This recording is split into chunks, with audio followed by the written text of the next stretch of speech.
You are listening to the Space-Tastic Mysteries podcast. We are in the middle of the Space Base LVN novel, the second series now called Strange Phenomena, which is the second novel in Anna Gale Line's Space Base LVN series. This is episode 17, The Aftermath. If you have not subscribed, do so now, and if you are on YouTube, hit the bell to be notified of new episodes.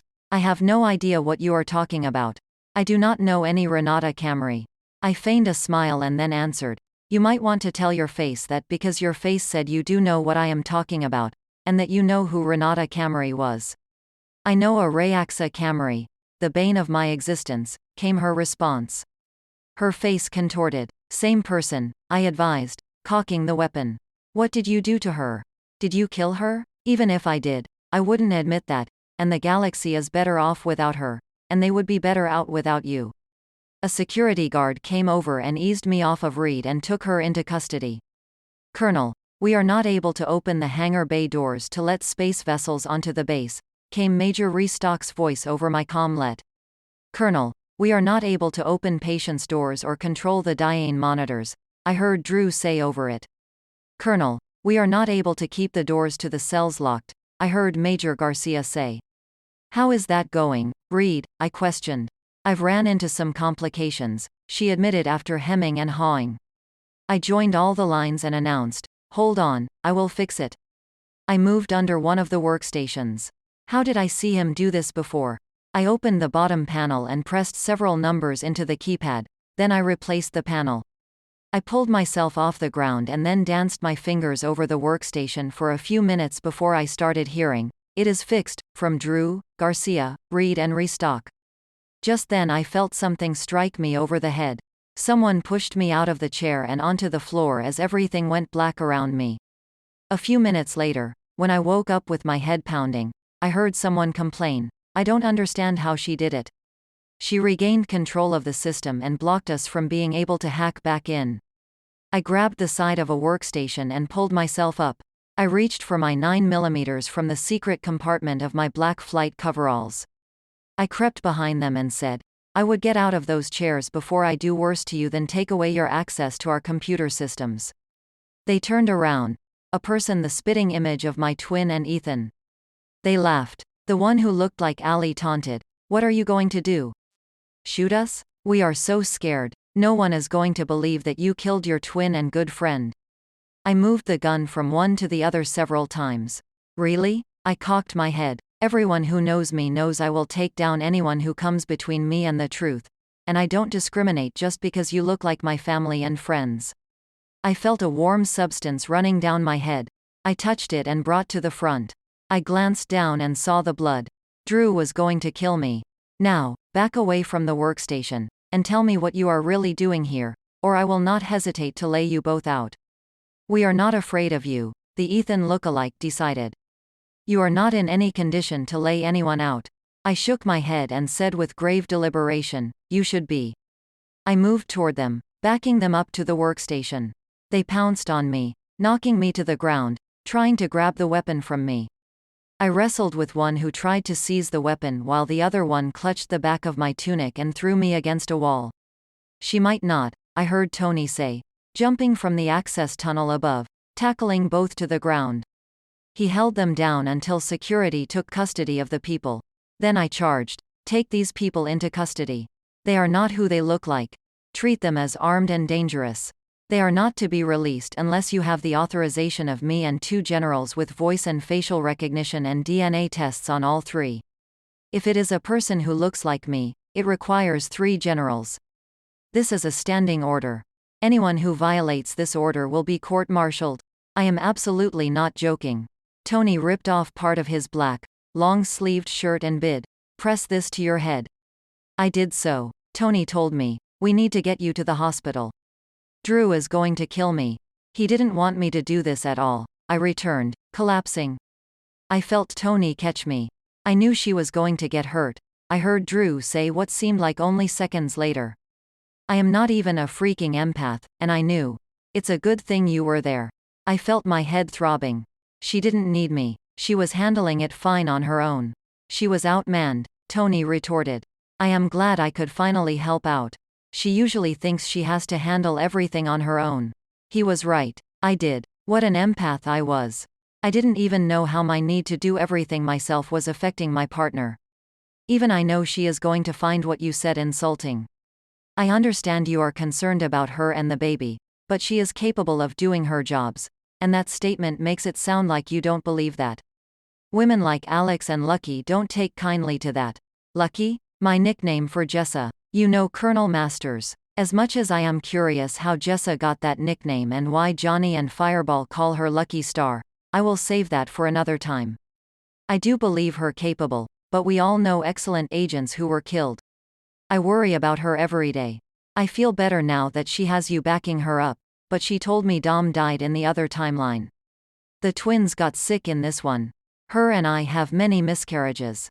I am so afraid of something happening to my wife and my daughter.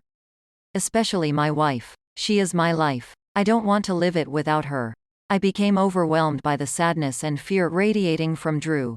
I grabbed Drew's hand and squeezed it. We will be fine. I looked over to Tony and said, "Thank you for your help, and I am going to lean on you as my partner.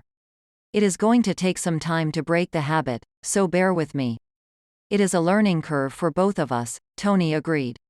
I usually solve my cases solo too. Garcia knows that I am IIB. She doesn't know you are. She wanted to know why I lived on board. I told her I was your brother-in-law. She bought that. He tilted his head to study me. They hit your head pretty hard before throwing you against that wall. It is the truth, I agreed, running my hand over my head. I have to admit, when I saw my head bleeding, it was one of the only times I thought Sophie and I might not survive, and not because Drew was going to kill me. Tony posed, eyeing me. How did you do it? How did you get us back access to the computer system? Johnny moved into the room and decided. She went to school with Hook and Shoots of the fire squad. Didn't you date one of them? Hook was my boyfriend before Drew, I agreed, running my eyes over the three men several times. I am good friends with Hook and Shoots. I am surprised Hook is still friends with me. I broke up with him when I met Drew. I learned a thing or two or 100 about hacking from them. I mostly use it for hacking into government sites. I never thought I would have to hack into the LVN. Johnny asked in a low tone, "You doing okay?" I shook my head. My head is throbbing, and Drew won't tell me how my baby and I are doing.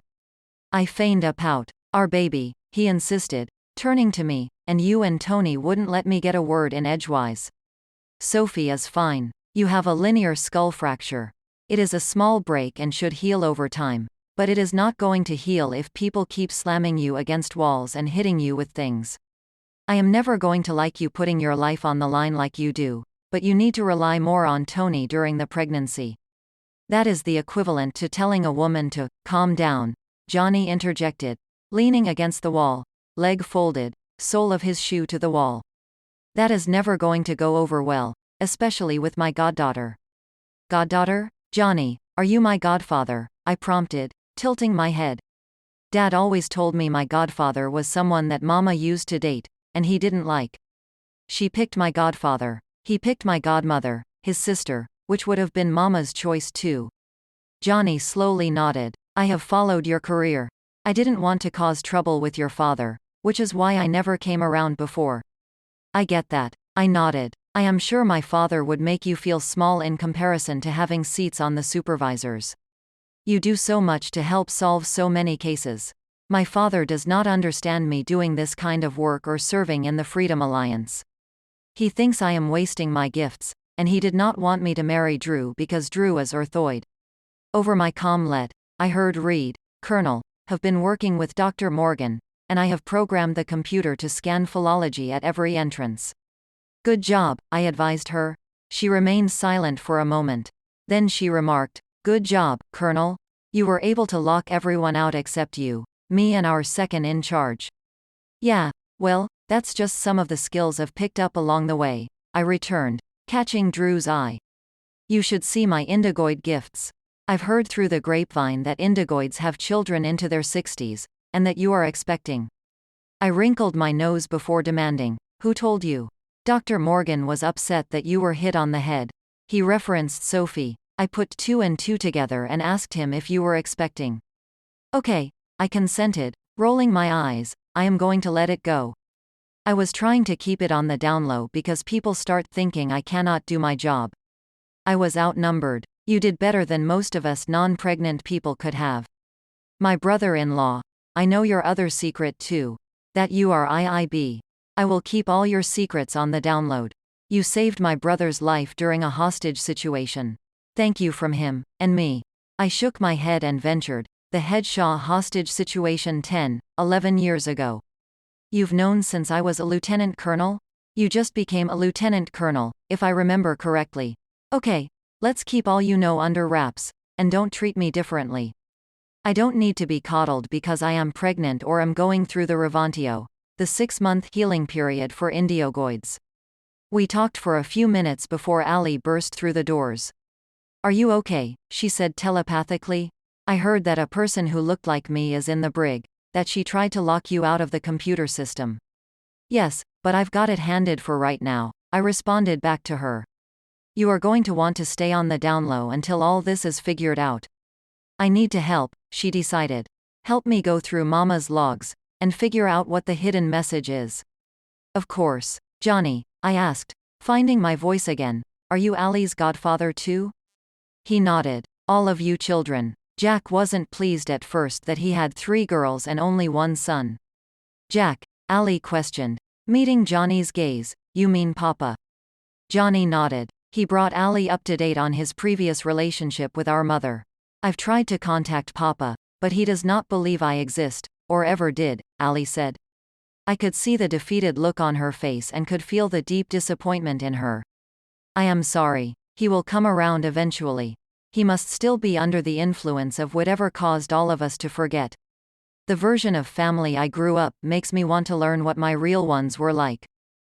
You have been listening to the Space-Tastic Mysteries podcast. If you'd like to learn more about Anagail, you can go to anagaillines.com. It's ANNAGAILLYNES.com. And there you can download the first book in the Space Base LVN series called The Last Chance Station for free. You can also buy her other science fiction books on the website, Amazon, BN.com, Lulu, and many other online outlets. Also sign up for the newsletter to keep updated as to what's going on in the world of the Anagail Lines podcast, her motivational podcast that helps women live significant lives, and Space-Static Mysteries podcast. Follow her on social media, Lady Anagail on TikTok, Anagail Lines on Twitter, and Anagail Lines Artist on Instagram. Join our Facebook page at facebook.com/author Anagail. Thank you for listening, and thank you for being you.